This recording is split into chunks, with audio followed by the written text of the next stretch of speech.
We're changing out a well pump, and I thought it was pretty interesting. It's the first time we've done it, so I thought we'll make a video so other people can see how it's done, because like in the city or something, or if you're sucking from a stream, you just turn on the hose or whatever, the faucet, and you got water, or if you're you got a pump.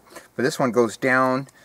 I measured it today. I dropped a plumb bob down the 5-inch pipe. It goes down and with a string until it stopped, and then pulled out and measured. It was like 125 feet, and so this pump will be set at 100 feet, and we were able to reuse the pipe going down and the wire. So this will be the top end of it, and everything else I replaced.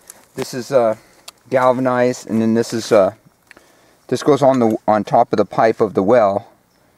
And then there's just a coupling here and a coupling here, so that keeps it, that holds it, out of the well. And then there's an adapter that goes on here that hooks to your plastic pipe, and then there's hose clamps here. And then this is a 3-wire pump, which means the control is above the ground. So if the control goes bad, you can change it out rather than pulling the whole pump out. And then this is just a safety rope. So you don't lose it down in the well. This is all galvanized, and right here I have a union, and this is plastic because I go over here. I go to a brass check valve, so you don't want to, so it doesn't rust. Copper to galvanized. So anyway, this is it, and we'll walk down here. So this is 100 feet, and it's a 1-inch pipe coming up. We didn't know too much on the history of this well, other than it was burned out. But what I did notice that it wasn't really wired correctly. So what I did was I picked up the power source with a breaker up top and found it down here. And so the controls and everything will be down here, and we'll check that out. And then what we did here was we got a tank, a storage tank. This is a 3,000-gallon storage tank. I built a little closure here, so you can't, see all. It kind of hides the stuff. And then that's a fire hose connection, in case you need to hook on a fire hose if you have a fire hose, in a pump. So anyway, this is the well pump, and we got it online. This is a 1 horsepower. It's a Franklin company with a different name on it, but the price was right. And so this is like a vibrator eliminator, keeps it from moving around too much down in the well.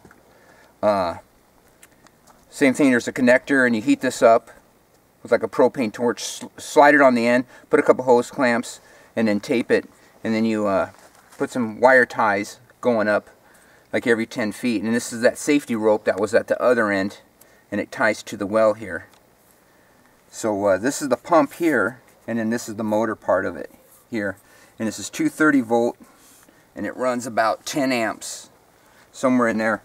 And then here's the connections here, and it comes with a splicing kit. It's just like a little ferrule in there, and you crimp it, and then you slide this heat shrink on, and then you heat this way, and it shrinks up, and then it oozes out this stuff here and seals it so it can go, underwater, which is pretty cool. So we're ready to do that, and it's going to be a family effort. Everybody's going to have to help get it, but it's not very heavy. So anyway, coming around here, I took off one board so we can get the well in, or the pump in rather. So anyway, this is the well. This was all here. This was here and this was here, but nothing else was here. And then that goes down 125 feet. So here's where I picked up the power here, and I mounted a box and just spliced on. They were too short. Brought it up here. I had an old disconnect box. It's not fused, it's just so you can turn it on and off. And there's a grounding rod here. So anyway, the power comes in here, and then it goes over here to this pump tech, which, if there's no water or the power ain't right, it'll shut down so you don't burn up your pump down there, which is really cool. And then this is the controller for the well pump. That'll be down there, and then the wires will come up, right here from there will come up in here and tie in here. So this will be your power. This will be your protection, which then goes into this controller. So anyway, it was the way it was wired before. It was just like hot all the time, and I think it's probably burned it up or something. I don't sure know the history. Anyway, this way it will kind of, you know, save us in case something does go wrong. And then my thought is, and then you can also wire in a float valve into that storage tank. So anyway, the water would come up here, and then this is that union you saw on the other side, and the check valve flowing this way. So it comes in here and goes in, fills the tank, and then it comes out here, and I put some valves here, and you can hook on a pump or a hose here, and then that was where the fire hose connection would be.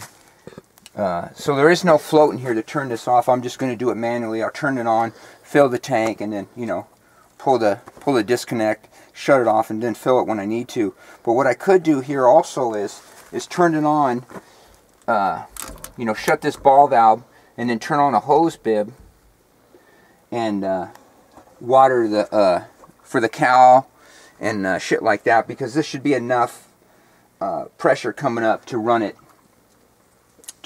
over there.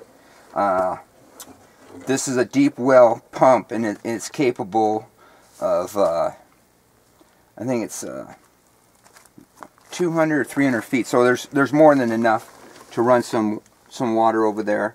And then I just did some strut with some clamps on here to kind of hold everything together. And so anyway, this wall kind of hides everything. So if you have like a water pump or something, you can put it back here. And I'm gonna keep the hay and shit here for the cow. She hasn't had her kid yet, but man, any day she's really big. So yeah, man, I just thought I would, you know, make a video of this, because this is pretty cool. You know, pumping your own water out of the earth and storing it. You know, because you need water to live, right? So I think that's it. All right.